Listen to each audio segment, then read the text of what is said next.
آل سيدنا محمد وصليت على إبراهيم وعلى آل إبراهيم في العالمين إنك حميد مجيد. قال الله تبارك وتعالى في كلامه المجيد: أعوذ بالله من الشيطان الرجيم. بسم الله الرحمن الرحيم. وإذ قال إبراهيم رب أرني كيف تحيي الموتى قال أولم تؤمن قال بلى ولكن ليطمئن قلبي قال فخذ أربعة من الطير فصرهن إليك ثم اجعل على كل جبل منهن جزءا ثم ادعهن يأتينك سعيا وَاعْلَمْ أَنَّ اللَّهَ عَزِيزٌ حَكِيمٌ. اب ان آیات مبارکہ میں جو سورۃ البقرہ کی آیات ہیں، سیدنا ابراہیم علیہ السلام نے اللہ تبارک و تعالی کی درگاہ میں سوال کیا کہ رب ارنی کیف تحیی الموتى،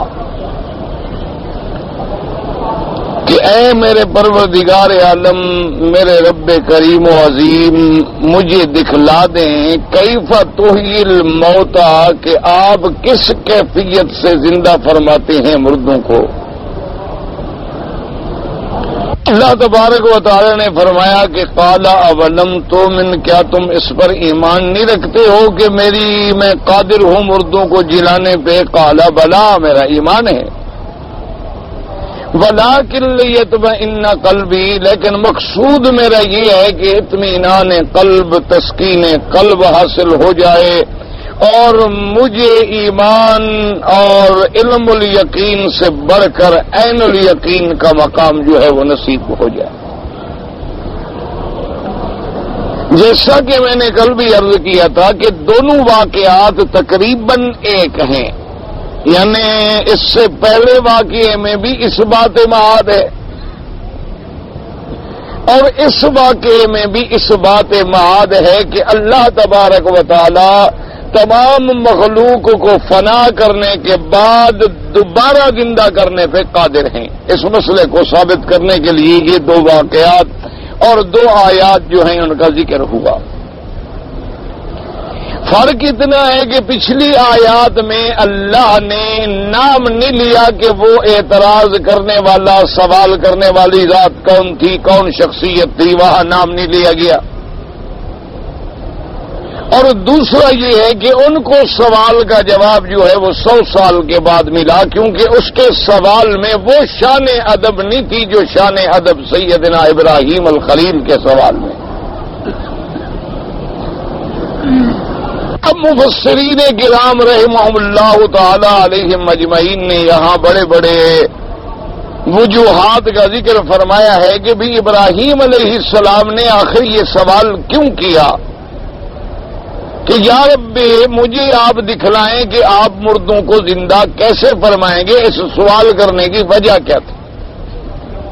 بعض مفسرین کرام نے تو ایک بات یہ بھی لکھی ہے کہ آپ کو اللہ نے خبر دی تھی کہ آپ کی ذریت میں، آپ کی اولاد میں ایک پیغمبر پیدا ہوں گے جو حضرت عیسیٰ علیہ السلام ہوں گے، اور اللہ تبارک و تعالیٰ ان کو ایک معجزہ عطا فرمائیں گے کہ وہ مردوں کو حکم دیں گے کہ زندہ ہو جاؤ تو مردے کھڑے ہو جائیں گے. تو حضرت ابراہیم الخلیل علیہ السلام کو بھی تمنا پیدا ہوئی کہ جب اللہ میری ذریت میں، میری اولاد میں ایک نبی اور رسول ایسا بھیجیں گے کہ جن کو یہ مرتبہ حاصل ہوگا تو میں اللہ کا خلیل ہوں، میں بھی کیوں نہ یہ مرتبہ حاصل کروں اس کیفیت کو دیکھنے کا. تو بعض علماء کرام نے اس کے بارے میں یہ وجوہات ذکر فرمائی اور بعض علماء کرام نے اس کے دیگر وجوہ بھی ذکر فرمائے ہیں، لیکن سب سے اصل میں راجح وجوہ جو ہیں وہ یہ ہیں کہ جب سیدنا ابراہیم الخلیل کا مناظرہ ہوا تھا نمرود سے تو آپ نے دلیل ہی یہی دی تھی کہ میرا رب وہ ہے جو جلاتا ہے، جو مارتا ہے. تو نمرود نے کہا تھا کہ میں بھی مارتا ہوں، میں بھی جلاتا ہوں.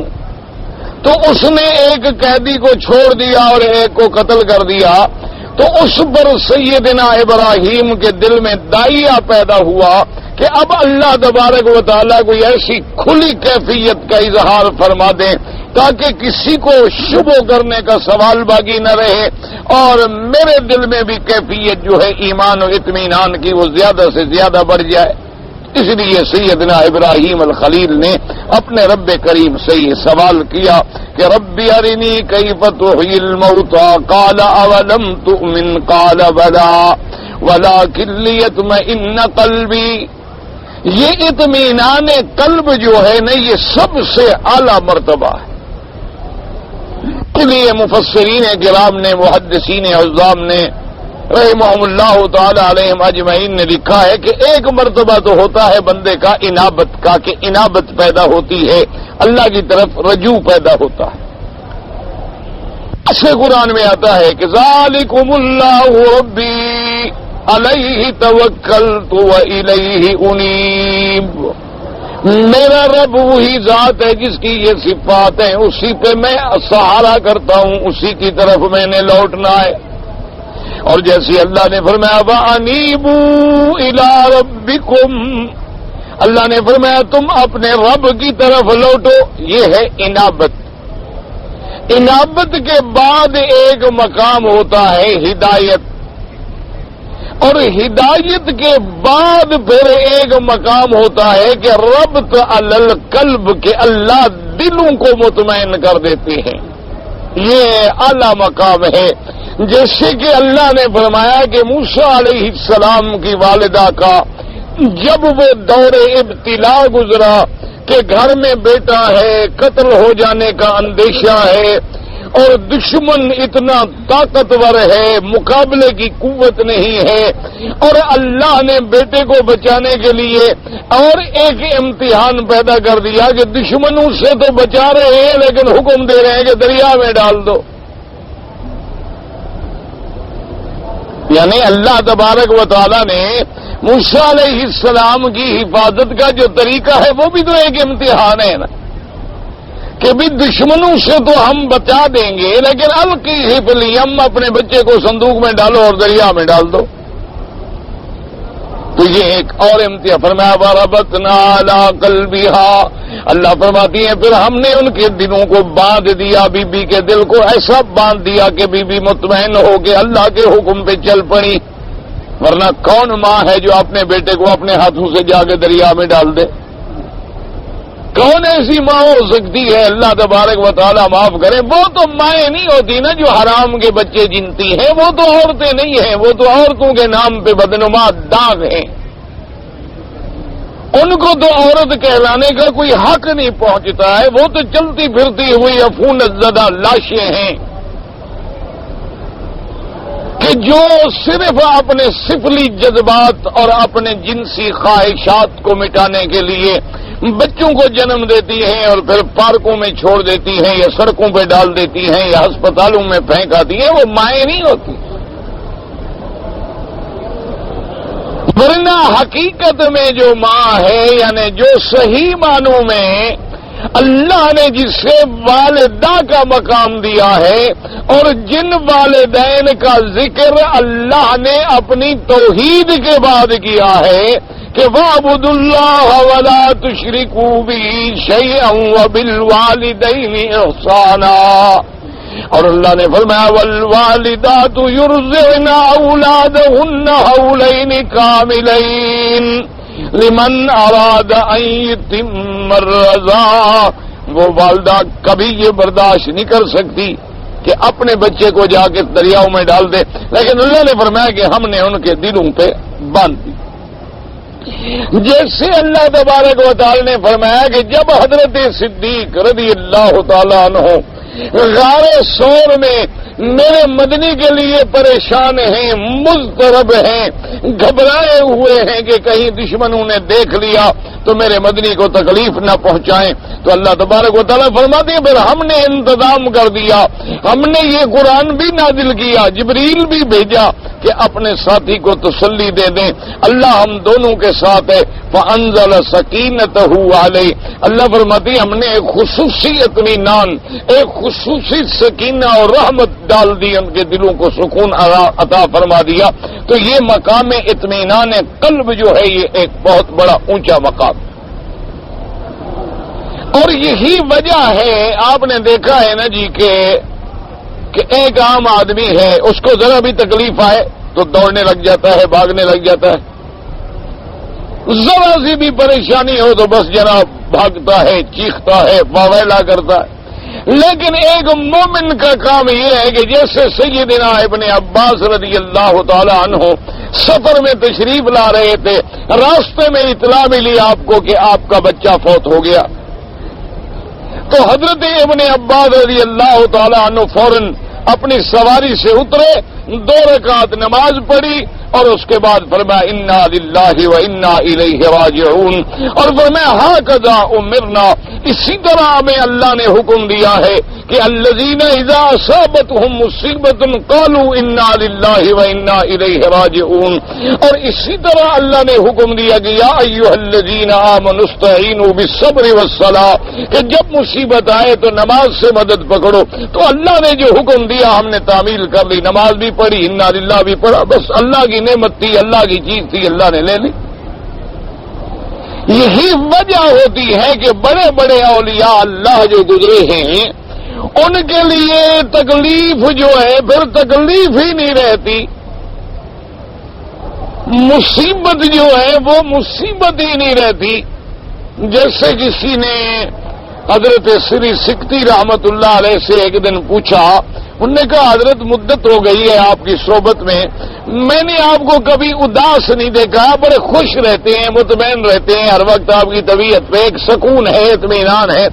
تو فرمان لگے کہ بھائی کوئی کام ہماری مرضی کے خلاف ہی نہیں ہوتا، مرضی کے خلاف ہو تو پھر ہمیں تکلیف ہو، ہر کام تو ہماری مرضی کے مطابق ہو رہا ہے. اس نے کہا جی آپ کی مرضی کے مطابق کیسے ہو رہا ہے؟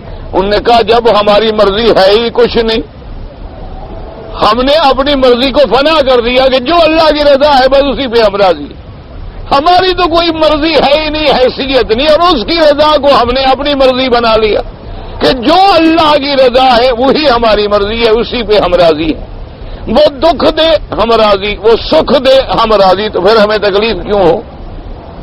تو اس لیے اطمینان قلب کا جو مقام ہے وہ سیدنا ابراہیم علیہ السلام نے حاصل کرنے کے لیے اپنے پروردگار عالم سے یہ سوال کیا. اب جناب اللہ تبارک و تعالیٰ نے آپ کی دعا جو تھی قبول فرمائی اور حکم دیا، اور وہ حکم کیا تھا؟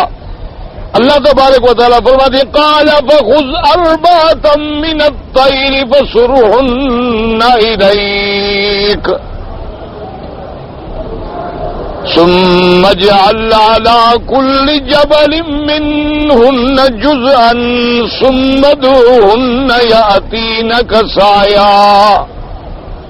اللہ نے فرمایا کہ میرے خلیل فخذ أربعة من الطير، تم 4 پرندے پکڑ لو،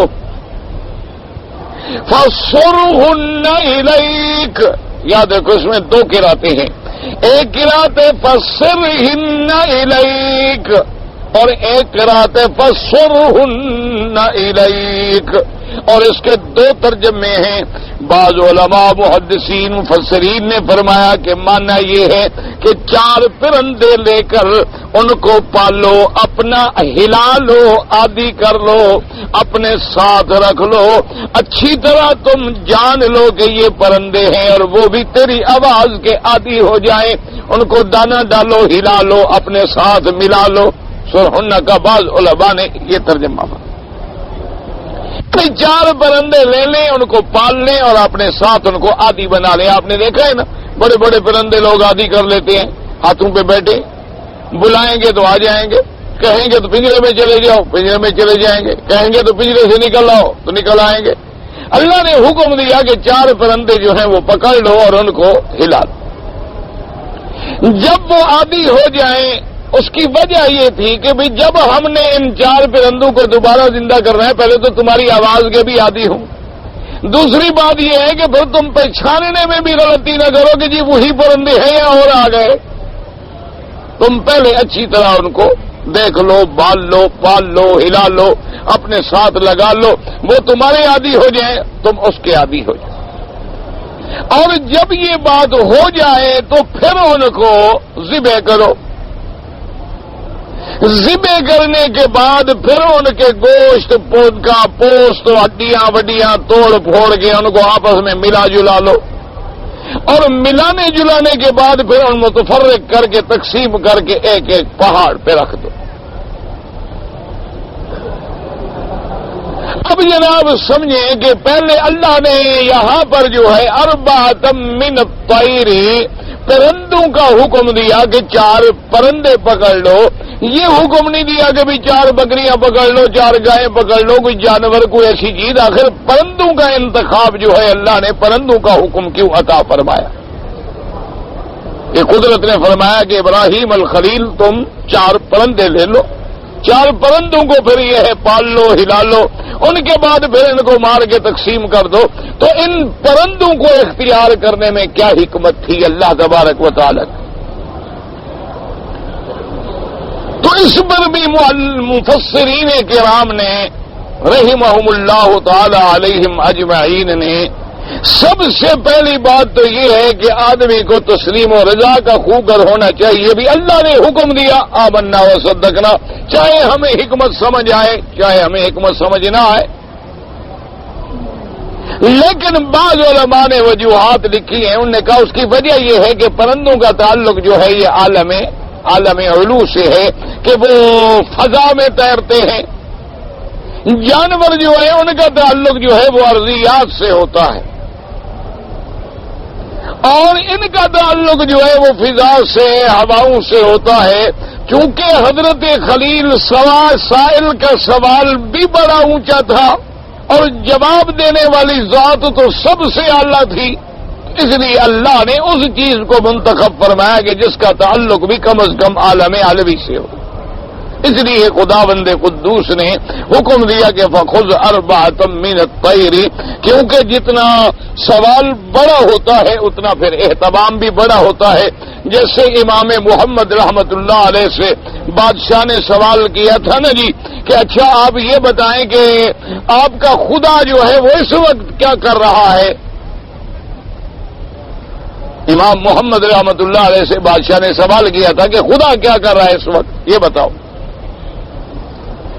تو امام محمد رحمت اللہ علیہ نے فرمایا کہ بادشاہ سلامت، آپ نے جو سوال کیا ہے وہ خدا کے بارے میں ہے، اس کی تو شان بلند ہے، وہ عرش پہ ہے، اور آپ سوال کر رہے ہیں اور میں زمین پہ کھڑا ہوں۔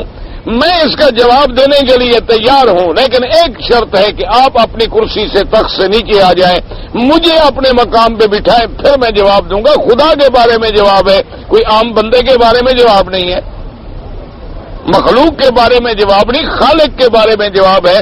تو جتنا سوال اونچا ہے تو جواب دینے والا بھی اسی شان میں بیٹھے۔ بادشاہ نے کہا ٹھیک ہے، بادشاہ اتر کے نیچے بیٹھ گئے، کہا بیٹھ جائیں جی، بیٹھ گئے۔ تو انہوں نے فرمایا جی اب سوال کریں۔ انہوں نے کہا میرا سوال یہ ہے کہ آپ کا خدا کیا کر رہا تھا؟ انہوں نے کہا یہی تو کر رہا تھا کہ آپ کو اتار دیا، مجھے بٹھا دیا۔ انہوں نے کہا اور کیا کر رہا؟ انہوں نے کہا یہی میرا خدا کر رہا تھا کہ مجھ جیسے ایک فقیر مولوی کو اونچا کر دیا، آپ کو نیچے بٹھا دیا، یہی میرا خدا کر رہا تھا۔ تو بادشاہ کو سمجھ آ گئی۔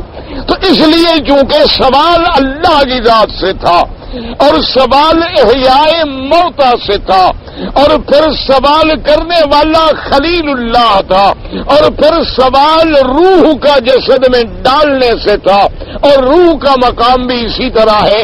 تو اس لیے روح امر ربی کا نام ہے۔ تو اللہ نے حکم دیا کہ تم بھی ایسی چیزیں منتخب کرو، وَخُذْ أَرْبَعَةً مِّنَ الطَّيْرِ، پرندے منتخب کر لو کہ کم از کم وہ سفلی چیزیں نہ ہوں، وہ ارضی چیزیں نہ ہوں، وہ کم سے کم ایسی چیزیں تو ہوں جن کا تعلق جو ہے فلکیات سے ہو، خلا سے ہو، فضا سے ہو، ہوا سے ہو۔ تو اللہ نے ان کو حکم دیا کہ 4 پرندے لے۔ اور دوسری بات یہاں یہ سمجھیں کہ اللہ نے یہ تو حکم دیا ہے کہ پرندے لے لیں، لیکن پرندوں کا نام کوئی نہیں، کیونکہ قرآن مقدس کا اسلوب بیان یہ ہوتا ہے کہ وہ ایسی چھوٹی چیزوں میں ذکر نہیں کرتے، کہ وہ کیا پرندے تھے، کیا ضرورت ہے؟ مقصد تو صرف ایک بات سمجھانی ہے نا کہ اللہ نے کیسے مردوں کو دوبارہ زندہ کر دیا. ان تفاصیل میں جانے کی کیا ضرورت تھی کہ وہ پرندے کیا ہیں. لیکن مفسرین کرام نے رحمہم اللہ تعالی علیہم اجمعین نے کتب سابقہ کی ابحاث سے تلاش کرنے کے بعد کچھ اقوال ذکر کیے ہیں. ان نے لکھا ہے کہ 4 پرندے جو تھے ان میں ایک تو ہے طاؤس، یعنی جسے آپ کہتے ہیں مور. مور جانور آپ نے دیکھا نا، مور ہوتا ہے خوبصورت، پر کھلا لیتا ہے. اچھا، ایک جو ہے وہ ہے نسر. نسر کہتے ہیں باز. یہ جو باز شکار کرتا ہے نا، جھپٹتا ہے، شاہی بھی کہتے ہیں یا باز بھی کہتے ہیں اسے آپ. تو ان نے کہا کہ یہ 2 یہ تھے، اور ایک تھا دیک. دیک مانا مرغا. اور ایک جو ہے وہ ہے غراب، کوا. یہ 4 پرندے تھے جن کا اللہ نے حکم دیا کہ بھی ان 4 پرندوں کو آپ لے لیں. بعد نے غراب کے بجائے غرنوق کا ذکر بھی کیا ہے، لیکن وہ بھی کوے سے ملتا جلتا ایک جانور ہے کہ اللہ نے حکم دیا کہ فخذ 4 من الطیر، یہ 4 پرندے لے لیں. اچھا، علماء نے لکھا کہ بھی اس میں بھی تو کوئی حکمت ہے کہ آخر یہ 4 کیوں لے لیں، 2 کیوں نہ لے لیں، 1 کیوں نہ لے لیں. یہ ایک احیاء موتا کی کیفیت دکھلانی ہے نا، تو 1 کو زندہ کر دو کافی ہے، پھر 4 کی کیا ضرورت ہے آخر. تو اس کے بارے میں بھی علماء نے جواب لکھے ہیں. انہوں نے فرمایا کہ بندے نے تو سوال کیا تھا رب ارنی کیف تحیی الموتی، اے میرے رب کریم مجھے یہ دکھنا ہے کہ آپ موتا کو کس کیفیت سے زندہ کرتے ہیں. اللہ نے فرمایا خلیل تیری عبودیت کا تقاضا تو یہ تھا کہ تو نے سوال کیا کہ مردے کو زندہ کیسا کرتے ہیں. اب میری الوہیت اور ربوبیت کا تقاضا یہ ہے، تم نے 1 کا سوال کیا، ہم تمہیں 4 دکھلاتے ہیں. تم نے تو 1 مانگا تھا نا کہ جی کسی 1 مردے کو زندہ کر دیں، بس بات کافی ہو گئی، مجھے مسئلہ سمجھ آ گیا. لیکن اللہ نے فرمایا وہ تیری عبودیت تھی، تیری بندگی کا تقاضا یہی تھا کہ تو کم سے کم سوال کر. لیکن میری الوہیت اور ربوبیت کا بھی تو کوئی تقاضا ہے کہ پھر میں 1 کیوں دکھلاؤں، میں تمہیں 4 کیوں نہ دکھلاؤں. تو اللہ تبارک و تعالی نے حکم دیا کہ 4 دکھلائیں. فخذ 4 من الطیر.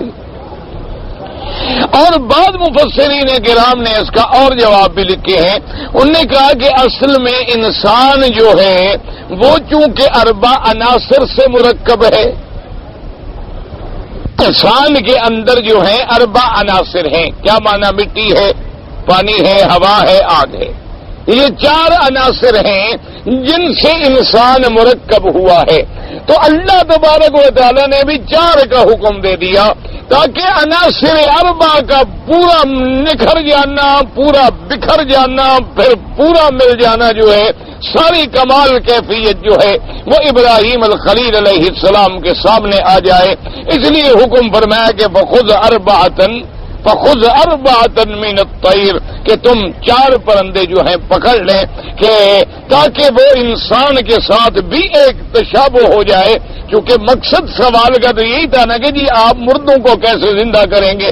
تو اب مردے سے مراد تو انسان تھا نا، کیونکہ سب سے اشرف مخلوق تو انسان ہے. سوال تو اسی کے بارے میں ہو رہا تھا. لیکن اللہ نے حکم دیا کہ 4 ہو گئے، 4 میں بھی تو کوئی حکمت تھی. اور بعض علماء نے فرمایا کہ اس میں اور بھی اللہ کی حکمتیں ہوں گی. ایک حکمت جو ہے وہ یہ ہے کہ مشہور جہاد جو ہیں وہ 4 ہیں. ابھی آپ گنتے ہیں نا جی، کہاں جی، مشرق، مغرب، شمال، جنوب، کتنی ہو گئی؟ 4 ہو گئی. اللہ نے کہا 1 پرندہ ہوگا تو 1 جہت میں، 4 پرندے لو اور 1 جہت میں رکھو. فخذ 4 من الطیر، 4 پرندے آخر کیوں لو، 1 کیوں نہ لے لو؟ تو علماء نے فرمایا کہ ایک تو وجہ یہ تھی کہ 4 عناصر جو ہیں انسان کے وہ بھی 4 عناصر ہیں. یہاں بھی 4 من الطیور کا حکم دیا گیا. اور ایک یہ ہے کہ جہاد بھی 4 ہیں. اللہ نے حکم دیا کہ ہر جہت میں 1 پرندہ رکھو.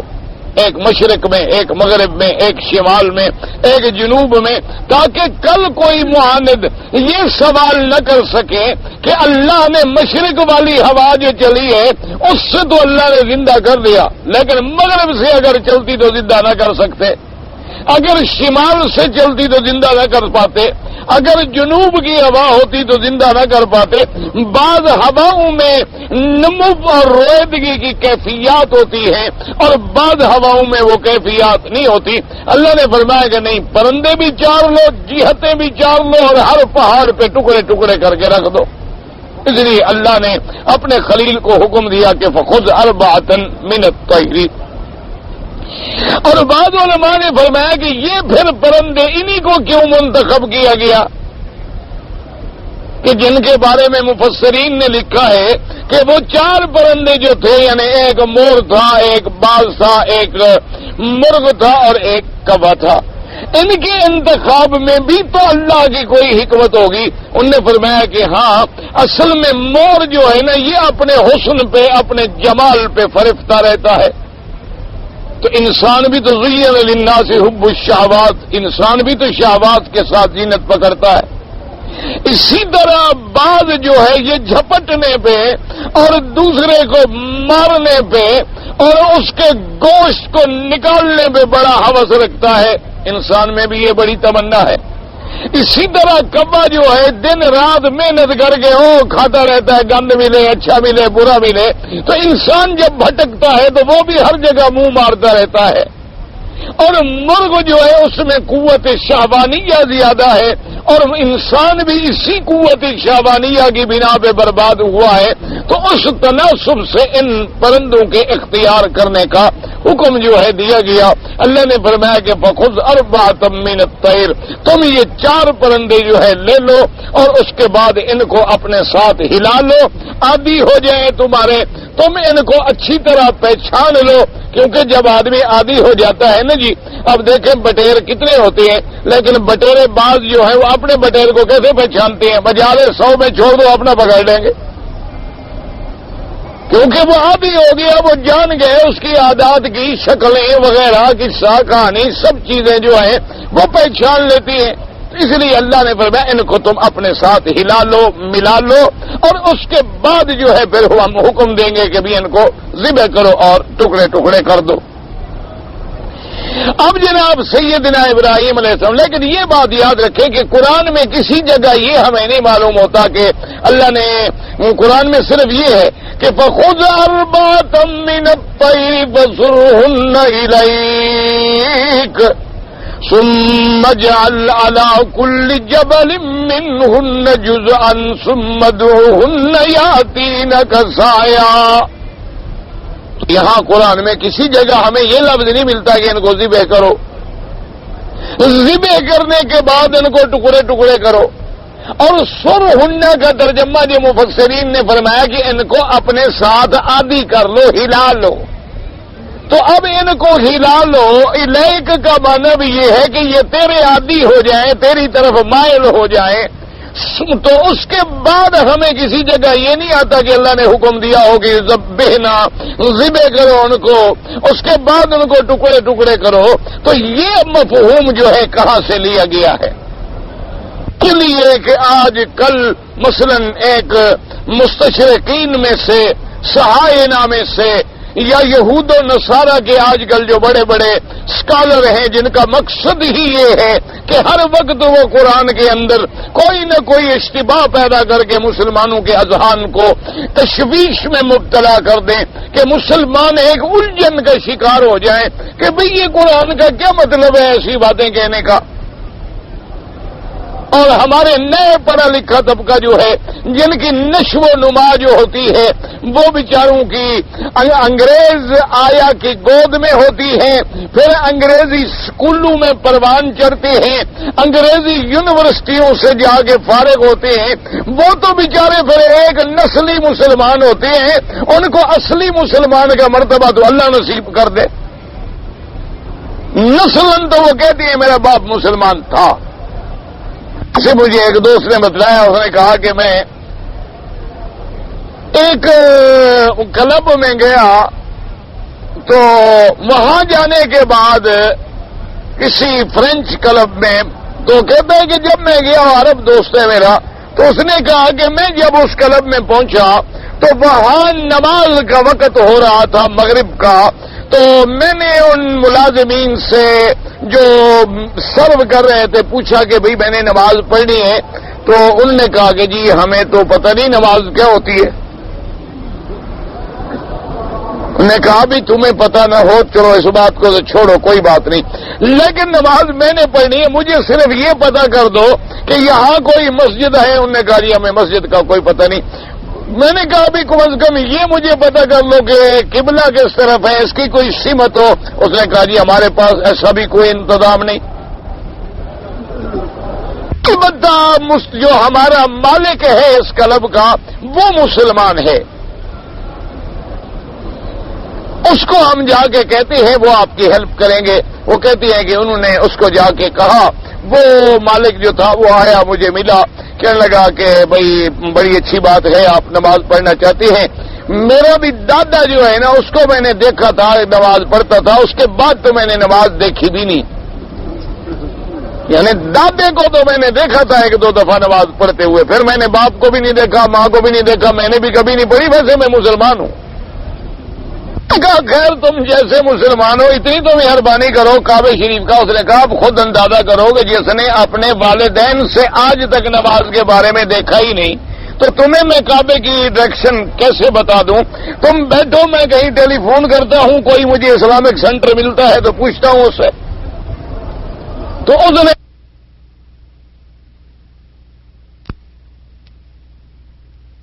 ہوا تو اس کلب کے مالک نے مجھے کہا کہ ایک احسان کر دو کہ ایک نماز میرے گھر میں پڑھ دو، کم از کم میرے بچے یہ تو دیکھ لیں کہ مسلمانوں کی عبادت کیا ہوتی ہے۔ اب ایسے لوگوں سے آپ کیا توقع کر سکتے ہیں کہ وہ اسلام کی باتیں کیا سمجھیں گے؟ ان کے سامنے جب قرآن آتا ہے اور تفسیر کرنے والے انہیں مل جاتے ہیں، اللہ معاف کرے رشدی جیسے ملعون، تسلیمہ نسرین جیسی بدبخت عورتیں، تو وہ کہتے ہیں دیکھو جی قرآن نے عجیب بات ہے، 4 پرندے پکڑ لو اور پرندوں کو پھر جناب پہاڑوں پہ رکھ دو، پھر ان کو بلا لو آ جائیں گے۔ یہ کوئی ذبح شبے کی بات نہیں ہے، یہ تو بس سیدھا سادہ واقعہ ہے کہ پرندے پال لو اور پرندے جب تمہارے عادی ہو جائیں ان کو ہر پرندے کو علیحدہ علیحدہ پہاڑ پہ کھڑا کر دو، ان کو بلایا کرو وہ آ جائیں گے۔ تو تمہارے بلانے سے جب پرندے بھاگ کے آ جائیں گے تو میرے بلانے سے بھی لوگ آ جائیں گے، ورنہ کوئی ذبح شبے کا تو مسئلہ ہی کوئی نہیں۔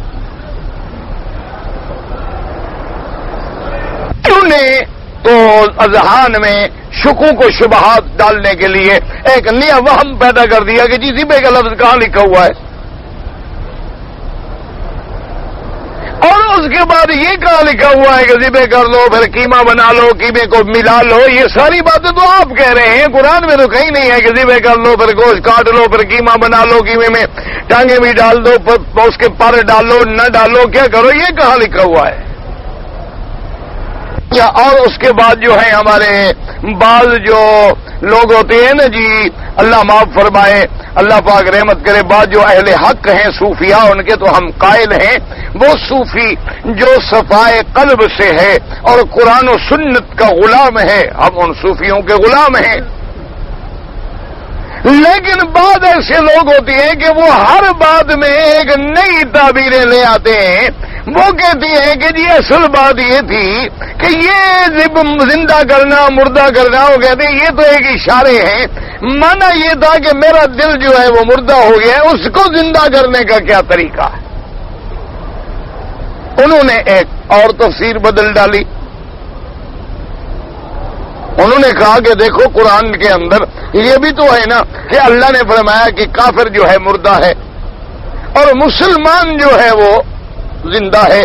کافر کو مردے سے تشبیہ دی، مسلمان کو زندہ سے تشبیہ دی گئی۔ انہوں نے کہا یہاں بھی ایک زندگی کی بات ہے کہ حضرت ابراہیم کا سوال یہ تھا کہ میرے دل کی کیفیت جو ہے مکاشفات میں تجلیات میں وہ اس مقام پہ نہیں جا رہی جہاں میں پہنچنا چاہتا ہوں، وہ بند ہو گئی ہے، اس کو زندہ کر کے کھول دے تاکہ اس کے ذریعے میری تجلی جو ہے زیادہ پرواز کر سکے اور مجھے تسکین قلب حاصل ہو سکے. انہوں نے کہا اس ضمن میں قرآن نے ایک ایسا واقعہ ذکر کیا ہے ورنہ حقیقت یہ نہیں ہے. لیکن یاد رکھیں قرآن کا ایک اسلوب ہے. حقیقت یہ ہے کہ مقصد ہی یہ تھا. چلو بھی یہاں تو تم تعویلیں کر لو گے، پھر پہلے قصے میں کیا تعویل کرو گے؟ یہاں تو اللہ معاف کرے بعض معولین نے تعویلات کر لی، لیکن پہلے واقعے میں کہ قال انا یحیی ھذہ اللہ بعد موتھا فاماتہ اللہ 100 عام ثم بعثہ. انہوں نے پوچھا اللہ اس بستی کو، اس مردہ لوگوں کو پھر کیسے زندہ کریں گے؟ اللہ نے ان پر موت دے دی 100 سال تک، 100 سال کے بعد زندہ کیا. چلو وہاں تو موت کا لفظ موجود ہے، اس کے بعد باس کا لفظ موجود ہے، وہاں تو کوئی تعویل بہانے نہیں چل سکتے نا.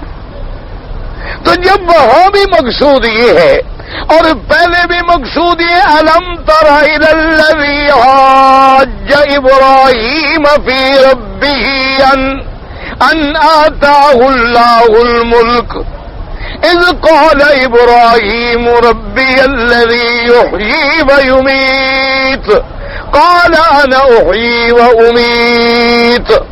پہلے بھی وہی سوال ہے کہ میرا رب وہ ہے جو جلاتا ہے، جو مارتا ہے، جو جان ڈالتا ہے، جو روح نکال کے موت دیتا ہے. تو جب یہ سارے واقعات موجود ہیں تو یہاں بہانے بنانے کی کیا ضرورت ہے کہ یہاں بھی تو وہی سوال ہے. رب ارنی کیف تحیی الموتى قال اولم تؤمن قال بلی ولكن ليطمئن قلبي قال فخذ 4 من الطير فصرهن إليك. یاد رکھیں بعض علماء نے فرمایا لفظ صرهن جو ہے اسی کا معنی ہے قطعهن، اسی کا معنی ہے سرنے کا معنی یہ ہوتا ہے قطعنا. اسی سے حکم نکلا ہے کہ ان کو ٹکڑے ٹکڑے کر دو. اور پھر اگلا لفظ دلالت کرے ثم جعل على كل جبل منهن جزءا، اور ہر پہاڑ پہ تم ان میں سے اس کا کچھ حصہ. یہ نہیں فرمایا اللہ نے کہ ثم جعل على كل جبل طيرا، یہ تو نہیں فرمایا کہ وہاں جا کے ایک پرندے کو باندھا ہو پھر پرندے کو تم بلا لو گے، تمہاری آواز کا عادی ہے اس لیے وہ آ جائے گا. اللہ نے فرمایا جزءاً، اسی لیے آدمی کی ٹانگ ہے تو جز ہے، ہاتھ ہے تو جز ہے. صرف سر کٹا ہوا ہو تو کوئی آدمی یہ نہیں کہتا، کہتے ہیں جی سر مل گیا ہے. اگر بازو کہتے دیکھو یار ایک بندے کا ہاتھ پڑا ہے، ہاتھ یہ نہیں کہیں گے کہ جی بندہ پڑا ہے، کہیں گے ہاتھ پڑا ہے، ٹانگ پڑی ہے، سر پڑا ہے. اگر پوری لاش پڑی ہو تو کہیں گے بندے کی لاش پڑی ہے. تو جب جز کا اطلاق آئے گا تو مراد یہ ہوتا ہے کہ اس کے ٹکڑے، یہ تو مراد ہی نہیں ہوتا کہ پورے پرندے کو آ جا کے پہاڑ پہ بٹھا دو. باقی یہ رہی بات کہ ہم پرندوں کی تلاش میں پھرتے رہے کہ وہ مور تھا، وہ باز تھا، وہ کوا تھا، وہ مرغا تھا، تو ان کے بحث میں پڑھنے کی ضرورت ہی نہیں. کوئی پرندے تھے جن کا اللہ نے حکم عطا فرما دیا. یہ تو وہی بات ہوئی کہ جیسے مولویوں نے آدم علیہ السلام کے لیے گندم ڈھونڈ لی کہ اللہ نے حکم دیا تھا آدم علیہ السلام کو کہ گندم کا دانہ مت کھانا. بس گندم کا دانہ کھایا، بس آدم نیچے آ گیا. اس نے تو ایک دانہ کھایا تو جنت سے نکل آیا. تم تو رات دن کیلوں کے حساب سے کھا رہے ہو، تم کیسے جنت میں جاؤ گے؟ آدم علیہ السلام نے تو ایک دانہ ہی چکھا نا، اور اس کے بعد وہ جنت سے نکال دیے گئے، اتار دیے گئے، آسمانوں سے نکل آئے، اور تم تو کیلوں کے حساب سے کھا رہے ہو روزانہ گندم. ماشاءاللہ، پھر بیچتے بھی ہو، خریدتے بھی ہو، اسمگلنگ بھی کرتے ہو. ماشاءاللہ مسلمان تو کیا کچھ نہیں کرتا، کیا کا فضل ہے. پھر اسلام ہمارا ایسا امرت دھارا ہے کہ ہر حال میں قائم ہے. کوئی نماز نہ پڑھے ہوگا تو جی کیا ہے، مولوی کو ٹھیکیدار ہے نماز کا، کلمہ پڑھتا ہوں مسلمان ہو، ٹھیک. اگر کوئی آدمی مرزا قادیانی کو بھی نبی مان لے، وہ کہتے کمال ہے، میں تو مرزا کو بھی مانتا ہوں لیکن میں مسلمان ہوں، کلمہ پڑھتا ہوں نبی کا.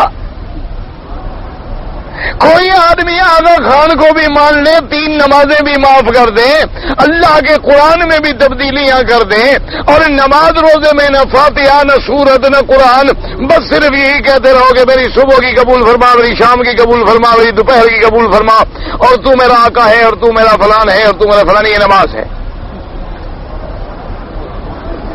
یہ ان کی نماز ہے۔ اس کے بعد بھی پوچھو کون ہو، کہتے جی میں مسلمان ہوں۔ کمال کی بات ہے، تم جیسے پیر بناتے ہو اسی طرح ہمارا بھی وہ پیر ہے، بس تم پیروں کو نہیں مانتے ہو، تم پیروں کو مانتے ہو، ہم اس کو اپنا مرشد سمجھتی ہے، رہنما سمجھتی ہے، پیر سمجھتی ہے، ہم مسلمان ہیں۔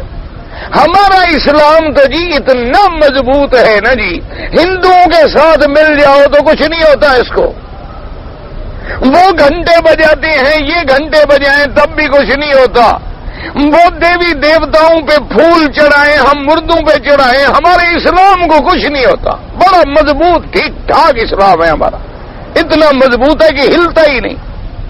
مولوی کا اسلام ہل جائے تو ہل جائے، ان لوگوں کا نہیں ہلتا، ان کا بڑا پکا اسلام۔ زنا عام ہو جائے، شرابیں عام ہو جائیں، قتل عام ہو جائیں، ڈکیتیاں عام ہو جائیں، مسلمان بیٹیوں کی عصمتوں کے سودے کریں، بھائی بہنوں سے زنا کرتے ہوئے پکڑے جائیں، بیٹے ماؤں کے ساتھ سوتیلی ماؤں سے زنا کرتے ہوئے پکڑے جائیں، زنا کو باقاعدہ قانونی شکل دے دی جائے، اور پھر بھی ہمارے اسلام کو کچھ نہیں ہوتا، بڑا مضبوط اسلام۔ ماشاءاللہ ایسا مضبوط اسلام ہے کہ جو مرضی ہے کرتے رہو۔ انا للہ و انا الیہ راجعون۔ اللہ سے دعا کرو اللہ ہمیں صحیح مسلمان بنائے، اللہ ہمیں سچا مسلمان بنائے، اللہ تبارک و تعالی ہمیں گمراہیوں سے بچا لے، اپنی رحمت سے ہماری خطائیں معاف کر دے، ورنہ ہم بالکل عین اسی مقام پہ کھڑے ہیں کہ جیسے قرآن کہتے نا وَكُنْتُمْ عَلَىٰ شَفَا حُفْرَةٍ مِّنَ النَّارِ فَأَنْقَذَكُم مِّنْهَا، تم تو بالکل جہنم کے گڑھے کے کنارے پہ کھڑے تھے، میں نے تمہیں بچا لیا۔ دعا کرو کہ اللہ پھر ہمیں بچا لیں ایک دفعہ، کیوں اب بھی ہم عین اسی گڑھے پہ پہنچ گئے۔ اب جناب اندازہ فرمائیں، اس لیے بہرحال کہ بھئی وہ گندم، حالانکہ قرآن نے سیدھی بات کی کہ وَلَا تَقْرَبَا هَٰذِهِ الشَّجَرَةَ فَتَكُونَا مِنَ الظَّالِمِينَ۔ اللہ نے فرمایا آدم و حوا جنت میں رہو لیکن اس درخت کے قریب نہ جانا۔ بھئی درخت تو گندم کے نہیں ہوتے، گندم کے تو کھیت ہوتے ہیں، اللہ نے قرآن میں درخت کا کہا ہے، کھیت کا تو کہا ہی نہیں، تو خام خواہ گندم ڈھونڈنے کی کیا ضرورت تھی؟ اس لیے اللہ نے فرمایا فَخُذْ أَرْبَعَةً مِّنَ الطَّيْرِ، 4 پرندے پکڑ لو۔ اب ہمیں کیا ضرورت ہے ہم ڈھونڈتے رہے، وہ کوا تھا، وہ مرغا تھا، وہ باز تھا، وہ مور تھا، پتہ نہیں ابراہیم علیہ السلام کے زمانے میں یہ پرندے تھے بھی کہ نہیں تھے۔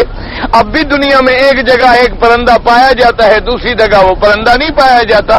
ابراہیم علیہ السلام جس ملک میں تھے وہاں یہ پائے بھی جاتے تھے، یہ نہیں پائے جاتے، بس کتابوں میں لکھ دیا ہے، لوگ پڑھتے رہتے ہیں اور نئی نئی باتیں سنتے ہیں، لوگ بڑے خوش ہوتے ہیں، بڑا مولوی ہے، بڑی ایسی بات کی جو آج تک ہم نے سنی نہیں تھی۔ بس ہمارے لوگ جو ہے نا ماشاءاللہ یہ جھوٹ سننے کے اتنے عادی ہو چکے ہیں کہ سچ ان کو پسند ہی نہیں آتا۔ ابھی ہو گئے جھوٹی باتیں، جھوٹی حکایتیں، جھوٹی کہانیاں، بدعات، محدثات، قصے، گھڑی ہوئی باتیں، گھڑنتو مسائل، ان کو سچی بات تو اچھی لگتی نہیں، بس موٹی بات۔ اب یہ ہے کہ ذبح کا حکم موجود ہے، فَصُرْهُنَّ إِلَيْكَ، ان کو ٹکڑے ٹکڑے کر دو، ثُمَّ اجْعَلْ عَلَىٰ كُلِّ جَبَلٍ مِّنْهُنَّ جُزْءًا، اس کے بعد پھر ہر پہاڑ پہ، اب بعض علماء نے کہا کہ 4 پہاڑ تھے، بعض نے کہا 7 پہاڑ تھے، ہمیں کیا ضرورت ہے؟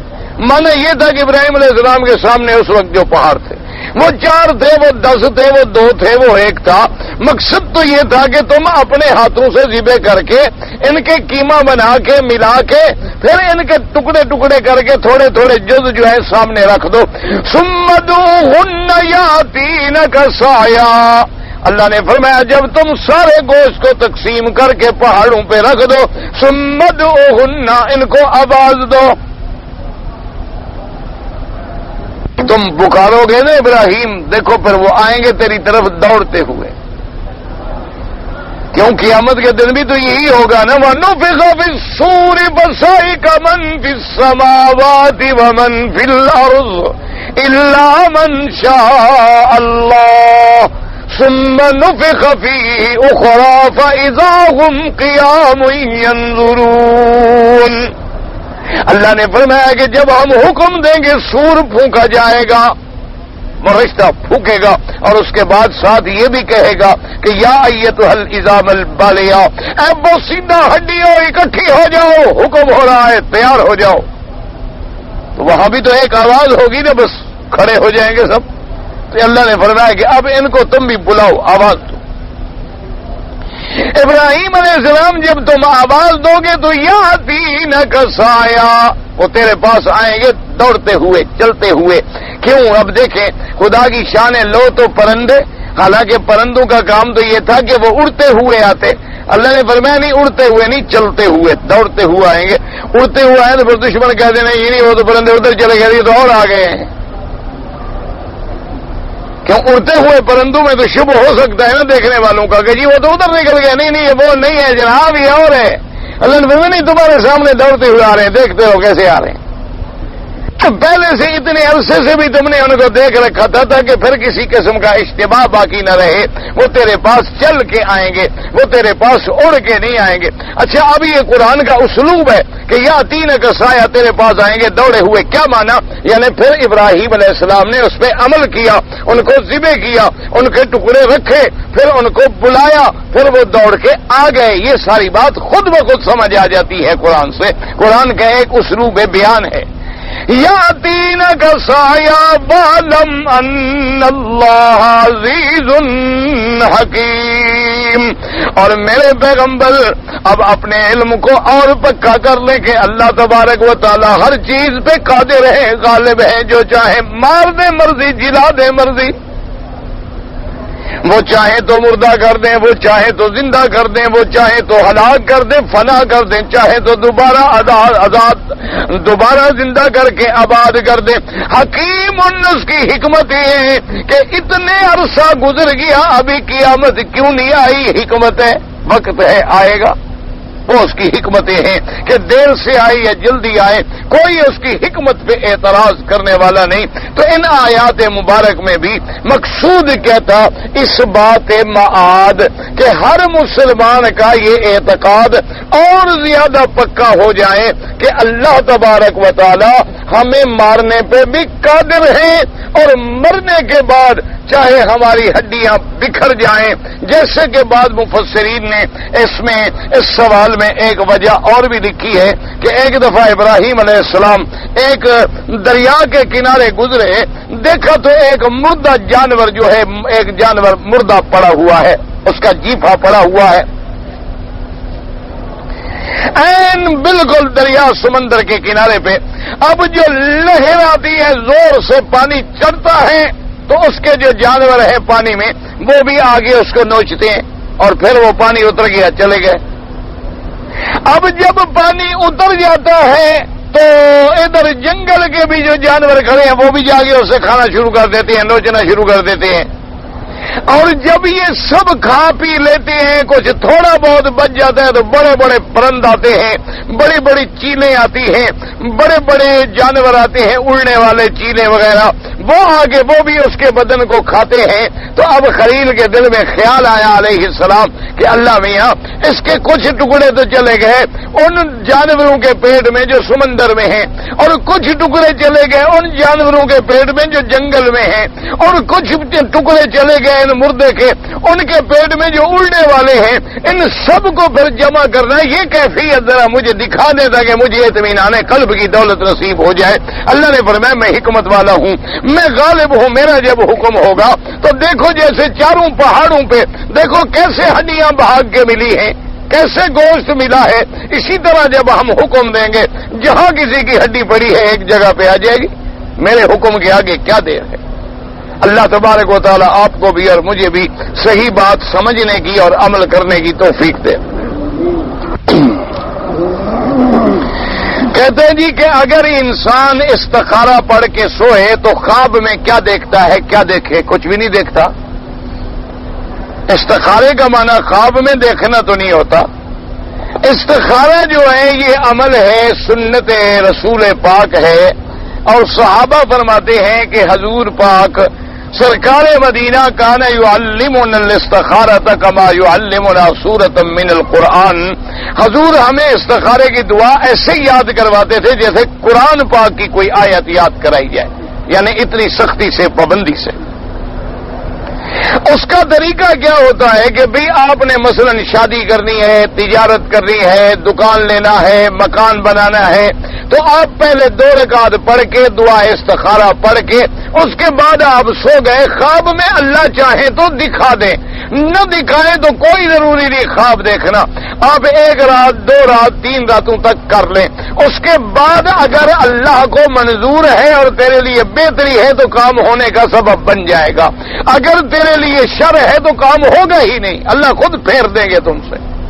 بس استخارہ کرنے کے بعد اگر وہ کام ہو جائے تو سمجھو یہ اللہ کے منشے سے، یہ ضروری نہیں ہوتا کہ خواب دیکھو، یہ تو ایسے لکھا ہے کہ کبھی کبھی اللہ چاہے تو خواب میں بھی دکھلا دیتے ہیں کہ بھی کوئی اچھا خواب نظر آ گیا، اور اکثر یہ ہوتا ہے کہ طبیعت کا رجحان کیا ہے، استخارہ کرنے کے بعد صبح جب تم اٹھے تو اب تیری طبیعت کیا چاہتی ہے کہ اس کام کو کروں یا نہ کروں، طبیعت میں رجحان ہے اور اسباب بننے شروع ہو گئے، سمجھو اللہ راضی ہے، یہ کام میرے لیے بہتر ہے۔ اور اگر طبیعت بھی ادھر سے متنفر ہو گئی اور جو دوست ملا اس نے کہا چھوڑو یار یہ تو اچھی بات نہیں ہے، چھوڑو یار یہ تو اچھا کام نہیں ہے، چھوڑو اس میں کبھی دخل نہ دینا، تو اسباب بھی نہیں بن رہے، تو سمجھو اللہ کا منشا یہ تھا کہ یہ کام نہ ہو، تمہارے ذمہ صرف یہ ہے کہ استخارہ کر کے بس چھوڑ دو، اگر خیر ہے تو کام ہو جائے گا اور شر ہے تو وہ ہوگا ہی نہیں، اللہ تبارک و تعالیٰ خود بخود اس کو ٹال دیں گے۔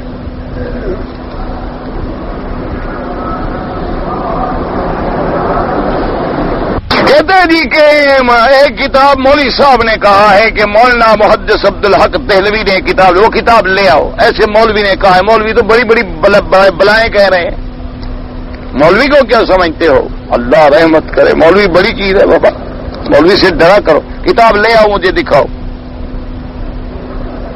مولانا محمد عبدالحق شیخ عبدالحق محدث دہلوی رحمۃ اللہ علیہ کی کتاب لے آؤ مجھے دکھاؤ، سوال ہی پیدا نہیں ہوتا۔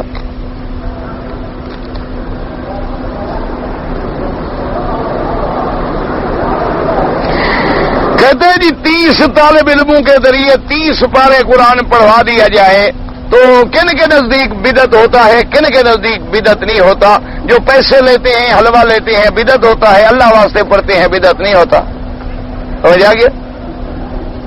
اگر وہ کہیں کہ بھئی ہم طالب بھیج رہے ہیں اور اس کے بعد یہ ہے کہ ان کو پیسے کتنے دو گے اور کھانے میں کیا کھلاؤ گے، آخر 30 پارے قرآن نے پڑھنا ہے، گلا تر ہوگا، دماغ تازہ ہوگا تو پڑھیں گے بیچارے، حلوہ ہو، بادام ہو، دودھ شدھ ہو تو سمجھ لو یہ بدعت ہے، اللہ کے لیے پڑھنے نہیں آ رہے، حلوے کے لیے پڑھنے آ رہے ہیں۔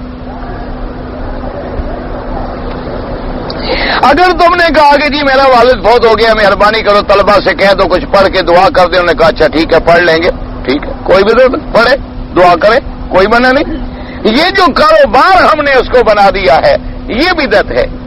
اصل بات یہ ہے کہ اس کی اولاد جو ہے وہ خود پڑھے، رشتہ دار جو ہیں وہ خود پڑھیں، کرائے پر سارے کام کیوں کرواتے ہو، تم تو نماز نہیں پڑھتے، باپ تیرا ہمارے پڑھنے سے بخشا جائے گا، یہ کہاں لکھا ہوا ہے کہ بیٹا تو نماز پڑھنے کے لیے بھی تیار نہیں، ٹھیکے پہ لے آیا مولوی، جنازے والا مولوی بھی ٹھیکے پہ، قبر والے بھی، کھدائی والے بھی ٹھیکے پہ، کندھا دینے والے بھی ٹھیکے پہ، ختم پڑھنے والے بھی ٹھیکے پہ، کل شریف کھانے والے بھی ٹھیکے پہ، بخشا باپ جائے گا۔ تم نماز پڑھو، تم انسان بنو، تم اپنے والد کے لیے دعا کرو، تم ان کے لیے مغفرت کی اللہ سے معافی مانگو، تم ان کے مرنے کے بعد سوچو کہ باپ مر گیا تو میں نے بھی نہیں رہنا اس دنیا میں، کم از کم میں اب تو اللہ کی طرف لوٹ جاؤں، تم ٹھیک نہیں ہو رہے ہو تو کرائے شرائے کے پڑھنا پڑھانا کوئی فائدہ نہیں دیتا۔ تب برات کا 15 تاریخ، رجب کا 27 تاریخ، ربیع الاول کا 12 تاریخ، محرم کا 10 تاریخ اگر قرآن میں دکھا دو میں مان لوں گا، چلو تمہارا ہمارا فیصلہ ہو گیا، ٹھیک ہے۔ اگر قرآن میں لکھا ہو کہ 11 رجب کا، 10 محرم کا، 27 رجب کا، 12 ربیع کا، فلانا ان تاریخوں میں یہ کرنا ہے قرآن میں یا صحیح حدیث میں، آمنا و صدقنا، نہیں لکھا ہوا صاف بات ہے کہ لوگوں نے بنایا ہے، کہتا ہے جی آپ کے طالب جو یہاں رہتی ہیں وہ بڑے بزرگ بوڑھے بوڑھے بھی ہیں، تو کیا خیال ہے یعنی بوڑھے پڑھنا چھوڑ دیں؟ اور اللہ کے بندے یہی تو خوش قسمتی ہے کہ پڑھتے پڑھتے مر جائیں۔ حضور نے فرمایا کہ جس آدمی کو علم پڑھتے موت آ جائے، قیامت میں اس کے اور میرے درمیان میں صرف ایک منزل کا فرق ہوگا۔ فرمایا کہ میرے اور موسیٰ طالب العلم کے درمیان میں جو قرآن و حدیث کا علم پڑھتے پڑھتے مر جائے اسی میں، فرمایا بینہ و بین النبیین درجۃ واحدہ، ان کے درمیان میں صرف ایک منزل کا فرق ہوگا، اتنی اعلیٰ اللہ ان کو شان دیں گے۔ تم کیا چاہتے ہو یہ چھوڑ دیں؟ باقی رہ گیا تبلیغ کا کام، تم کرو، تمہیں منع ہے۔ اور تمہارا کیا خیال ہے کہ یہ نہیں کرتے؟ ہر مسلمان الحمدللہ تبلیغ کرتا ہے، اور اللہ ہر کسی کو توفیق دے۔ جو کسی کو کہتا ہے نماز پڑھو، یہ تبلیغ ہے، کہتا ہے روزہ رکھو، یہ تبلیغ ہے، اپنے گھر والوں کو کہے گا روزہ رکھو نماز پڑھو، یہ بھی تبلیغ ہے۔ یہ درس جو ہے یہ کیا ہے؟ سب کو اللہ تبارک و تعالیٰ توفیق عطا فرمائے دین کی۔ کہتے ہیں جی ایک آدمی نماز جنازہ کی تیسری یا دوسری تکبیر میں ملا، اب وہ کیا کرے؟ جب امام سلام پھیر لے تو جتنی تکبیریں اس کی بچ گئی ہیں جلدی سے اللہ اکبر کہہ لے، اتنی جلدی کہ میت نہ چلی جائے، ایسے نہ ہو کہ میت قبرستان پہنچ جائے یہ تکبیریں ہی پڑھتا رہے۔ ہاں ہمارے لوگ ایسے ہیں نا ماشاءاللہ، نماز کی نیت جو کریں امام پہلی رکعت پڑھ لیتا ہے، یہ ابھی نیت میں ہوتا ہے 4 رکعت نماز عشاء، نماز خدا برائے خدا بوقت 8:30 بجے بروز بدھ بمقام مکہ مکرمہ کعبہ شریف، اس امام کے پیچھے اللہ اکبر، امام پہلا نماز رکعت چلی جاتی ہے۔ یہ کہاں کی نیت ہے؟ اللہ کے بندے یہ تو بدعت ہے۔ اب ہم نماز کے لیے بیٹھے ہیں، عشاء پڑھنی ہے، اللہ کو پتا ہے کہ ہم کس نماز کے لیے بیٹھے ہیں، نیت ہے تو بیٹھے ہیں، بس نماز کھڑی ہے، اللہ اکبر، ختم بات ہو گئی۔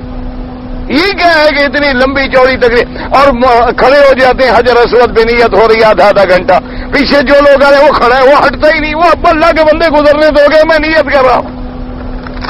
اچھی نیت ہے بھائی اللہ کے بندے، یہاں سے جب تم طواف کے لیے چلے تو نیت ہو گئی دل میں کہ میں طواف کرنے جا رہا ہوں، یہی نیت ہے تو ادھر جا رہے ہو، نیت نہ ہو تو ادھر کیوں جاؤ، ادھر کیوں نہ جاؤ؟ جب وہاں گئے بسم اللہ اللہ اکبر وللہ الحمد اور چلے گئے۔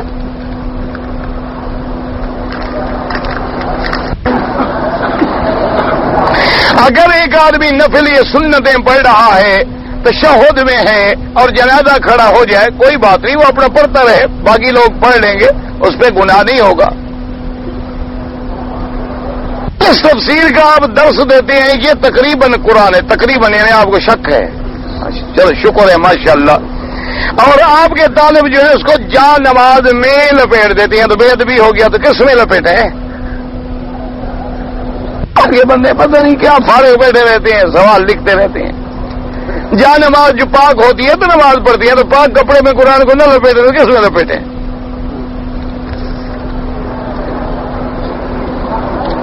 امام ابو حنیفہ جب کہ پہلے ہیں تو دوسرے جو امام بعد میں آئے امام شافعی، تو انہوں نے ان کی پیروی کیوں نہ کی؟ وہ تو خود امام تھے، امام کیوں پیروی کرے؟ وہ تو خود مجتہد ہے۔ دوسری یہ ضروری تو نہیں ہوتا، جب حضور پاک موجود تھے تو اس کے بعد صحابہ کا دور آ گیا، ابو بکر موجود ہے تو لوگ حضرت عمر سے مسئلہ کیوں پوچھتے تھے؟ حضرت عمر موجود ہے تو ابن عباس سے مسئلہ کیوں پوچھتے تھے؟ ابن عباس موجود ہے تو عبداللہ ابن مسعود سے مسئلہ کیوں پوچھتے تھے؟ یعنی دوسرے سے پوچھنے سے اس کا انکار ہو جاتا ہے۔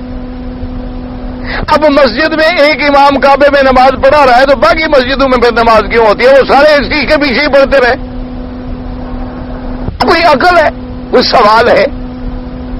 اللہ کے بندے، ہر دور میں اللہ نے ائمہ پیدا کیے ہیں، ہر دور میں صحابہ کے زمانے میں بھی 1-2 لاکھ صحابہ سارے مسئلہ نہیں بدلاتے تھے، ان میں بھی قرآن کے لیے ابی ابن کعب تھے۔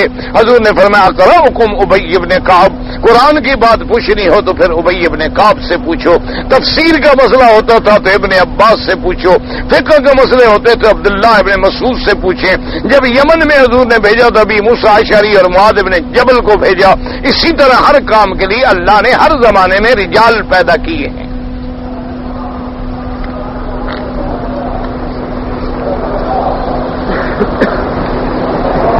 تو نہیں سمجھ آیا کہ پچھلے سال میری منگنی ہوئی، سسرال والوں نے شادی سے انکار کیا کہ ہمارا بیٹا سعودی عرب میں ہے، وہ جب آئے گا تو ہمیں شادی دیں گے.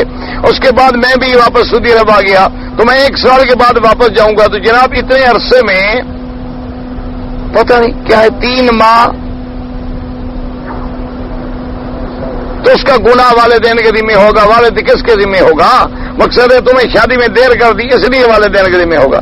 یعنی وہ اپنے بیٹے کو شادی کی خوشی میں شریک نہ کریں، غیر کے بیٹے کو تو لڑکی دے دیں، اپنے بیٹے کا انتظار نہ کریں، ان کا اتنا حق بھی نہیں ہے.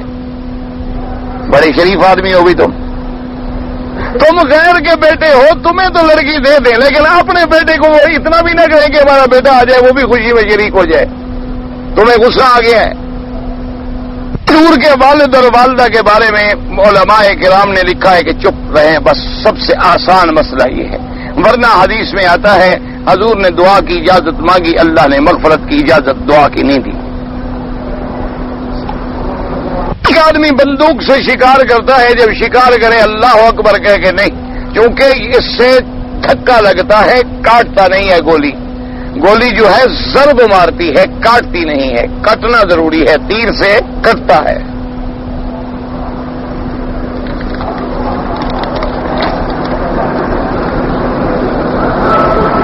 میں نے زمین خریدا تھا کہ دکان بناؤں گا، لیکن وہ پلاٹ ابھی خالی پڑا ہوا ہے، کیا مجھے زکوٰۃ دینی ہوگی؟ ہاں تو کاروبار کے لیے خریدا تھا نا آپ نے، تو لازمی بات ہے اس کی قیمت کر کے سالانہ زکوٰۃ دیا کرو. رہنے کے لیے خریدو تو پھر زکوٰۃ نہیں ہوتی. جو مکان بناؤ گھر کے لیے، اگر مکان بنا رہے ہو کرائے پہ دوں گا پھر زکوٰۃ ہوگی، دکان بناؤں گا پھر زکوٰۃ ہوگی. داڑھی جو ہے کتنا لمبی ہونی چاہیے؟ 1 مشت. ائمہ 4 کا اس پہ اتفاق ہے، اور ائمہ 4 کسی بات پہ متفق نہیں ہوتے جب تک کہ سنت مبارکہ سے دلیل نہ ہو. تو دوسرا یہ ہے کہ بھئی بغیر داڑھی والے کو امام بنائیں، بالکل نہ بنائیں. لیکن آج کل اللہ کا فضل ہے دونوں کی جو داڑھی نہیں،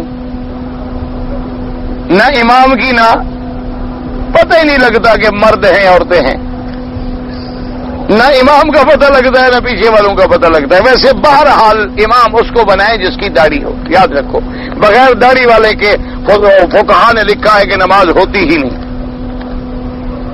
ہاں تو مجھے بعد میں دے دیں نماز کے بعد. اللہم صلی علی سیدنا محمد وعلی آل سیدنا محمد وبارک وسلم. یا اللہ یا رحمان یا رحیم یا حی یا قیوم یا ذی الجلال والاکرام. یا الہ لا الہ کل شیء الہ واحد لا الہ الا انت اللہ انت یسر بكل يسير انت على كل شيء قدیر. اللهم يسر امورنا وامور المسلمين. اللهم اصلحنا واصلح بنا واصلح اولادنا واولاد المسلمين. اللهم اصلح احوالنا واحوال المسلمين.